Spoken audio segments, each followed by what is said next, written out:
អ្វីដែលយើងអាចជួយបានគឺតាមរយៈការបរិច្ចាគ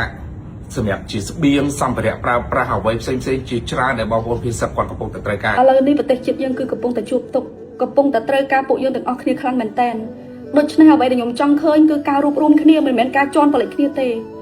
បៃឌីនិងផុនសុផារីនៅតែមានឆន្ទៈជួយពលរដ្ឋខ្មែរនិងកងទ័ពខ្មែរទោះបីធ្លាប់រងពាក្យវែកញែកពីបុគ្គលមួយចំនួនទទួលយកធម៌ពលគ្មានជាតិហ្គាជាមួយគ្រុឌជួឆើតមិនត្រឹមតែយានយន្តថ្មីទោះជាយានយន្តកំពុងប្រើប្រាស់ក៏អាចយកការគ្រីមក LOLC ដើម្បីទទួលបានប្រាក់កម្ចីរហូតដល់ 75% នៃតម្លៃយានយន្តដែលកំពុងប្រើប្រាស់បើទោះបីជាធ្លាប់រងការវែកញែកគ្រឿងលុយជំនួយស្ទើរតែខ្លាចក្រអាយយ៉ាងណាក៏ដោយប៉ុន្តែបៃឌីនិងផុនសុផារីនៅតែមានឆន្ទៈជួយពលរដ្ឋខ្មែរនិងកងទ័ពខ្មែរក្នុងកលៈទេសៈដែលយោធាថៃបើកកែវវាប្រហារទ្រង់ទ្រីធំមកលើកម្ពុជាជាថ្មីនេះនៅរសៀលថ្ងៃទី9ខែធ្នូនេះគេឃើញសិល្បករនិងបុគ្គលល្បីៗជាច្រើនបន្តបន្ទាប់បានចេញមុខគៀកករកជំនួយដើម្បីជួយដល់កងទ័ពនិងបរដ្ឋភៀសឹកនៅតាមបណ្ដាខេត្តជាប់ព្រំដែនខណៈលោកបៃឌីដែលធ្លាប់ជាអ្នកសម្រេចជនដែលល្បីកាលពីប្រមាណខែមុននិងជាអ្នកដែលប្រមូលបានថវិកាជួយជនភៀសឹកជាង$1 លានក៏បានចេញមុខអំពាវនាវដល់ពលរដ្ឋខ្មែរឲ្យបន្តចូលរួមជាមួយគ្នាជាថ្មីម្ដងទៀតតាមរយៈមូលនិធិរួមមួយនៅទីតាំងអ៊ីតម័រដែលមានទីតាំងនៅបឹងកកតាមរយៈវីដេអូលោកបៃឌីបាននិយាយថាជំរាបសួរអ្នកទាំងអស់គ្នាដោយដែលអ្នកទាំងអស់គ្នាបានដឹងអញ្ចឹងឥឡូវគឺមានបញ្ហាទៀតហើយពួកចៅសៀមនៅតែបន្តឈ្លានពាននៅតែបង្កើតសង្គ្រាមហើយធ្វើឲ្យបងប្អូនរបស់យើងភៀសឹកច្រើនមែនតើច្រើនជាងលើកមុនទៀតពេលនេះអ្វីដែលយើងអាចជួយបានគឺតាមរយៈការបរិច្ចាគសម្រាប់ជាស្បៀងសម្ភារៈប្រើប្រាស់អ្វីផ្សេងៗជាច្រើនដែលបងប្អូនភាសាគាត់កំពុងតែត្រូវការជាពិសេសនោះគឺតង់មុងភួយក៏ដូចជាអាវលងាហើយនិងសម្ភារៈប្រើប្រាស់ជាពិសេសគឺស្បៀងដែលអាចហូបចុក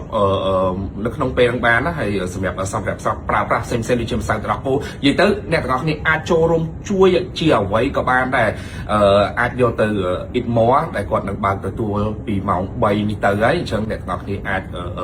អញ្ជើញទៅបានអាចជួយជាកម្លាំងក៏អាចអញ្ជើញទៅជួយរៀបចំគាត់ដែរព្រោះថាខ្ញុំជឿថាមានបងប្អូនរបស់យើងដែលគាត់មានទឹកចិត្តចង់ជួយទៅដល់បងប្អូនពិសេសគឺច្រើនអញ្ចឹងខ្ញុំគិតថាស្បៀងនិងសម្ភារៈប្រើប្រាស់គឺប្រកាសជាច្រើនអញ្ចឹងគាត់ត្រូវការកម្លាំងដើម្បីជួយរៀបចំអីអញ្ចឹងណាទន្ទឹមគ្នានេះអតីតតារាសម្ដែងអ្នកនាងផុនសុផារីក៏បានចេញវីដេអូទទូចឲ្យមហាជនជួយទៅដល់បងប្អូនដែលភៀសឹកខណៈដែលខ្លួនចាប់ផ្ដើមបន្តសកម្មភាពប្រមូលស្បៀងនិងរបស់ប្រើប្រាស់ពីសម្រាប់ជនជាថ្មីម្ដងទៀតដំណើរគ្នានេះអ្នកនាងផុនសុផារីក៏បានប្រកាសដែរថាដោយសារតែមានការរិះគន់រឿងការជួយជំនួយធ្វើឲ្យអ្នកដែលចង់ជួយទាំងប្រមាណគឺមានការខ្លាចក្រអាមែនទែន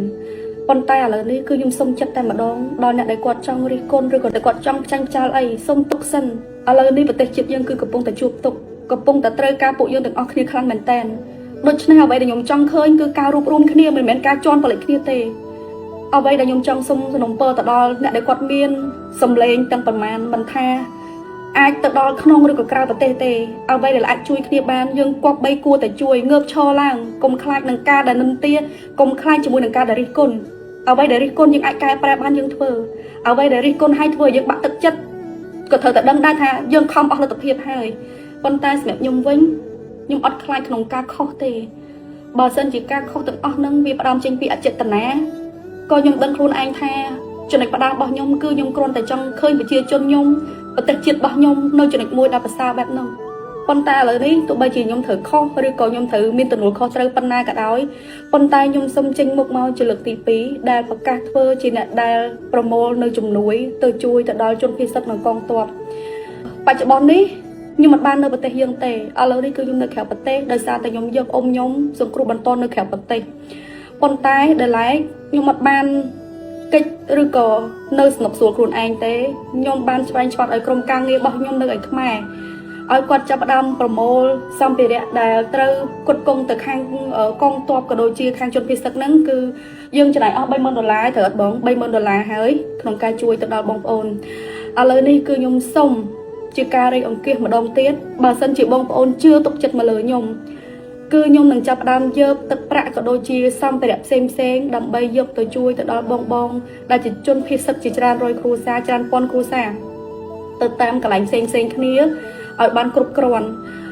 ហើយដល់ឡែកចំពោះលុយមូលនិធិឬក៏ការចំណាយផ្សេងសូមទុកចិត្តខ្ញុំអត់ឲ្យបាត់សំបីតែមួយកាក់មួយសេនបើសិនជាបងប្អូនធ្លាប់តាមដានក៏ដូចជាឃើញរាល់ការផុសរបស់ខ្ញុំពីមុនបងប្អូននឹងដឹងហើយថាសូម្បីតែទិញសលៃមកកញ្ចប់ឬក៏ធុកមុខម្ដុំក៏ខ្ញុំបាត់ដាក់នៅក្នុងរបាយការណ៍ដែរបើសិនជាខ្ញុំចង់ធ្វើតែឯងក៏ខ្ញុំធ្វើបានដែរប៉ុន្តែ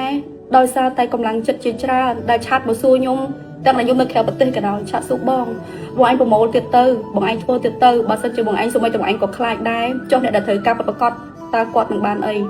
មិនមែនថាត្រូវតែខ្វះខាតឬក៏គ្រប់គ្រាន់យើងអត់ដឹងទេប៉ុន្តែអ្វីដែលសំខាន់ជួយគ្នាសិនអញ្ចឹងឥឡូវនេះដំបូងគឺខ្ញុំបើកជាមូលនិធិដើម្បីរៃអង្គាសថវិកាសិនហើយជាក់ស្ដែងនៅខ្មែរនោះគឺខ្ញុំកំពុងតែរៀបចំនៅទីតាំង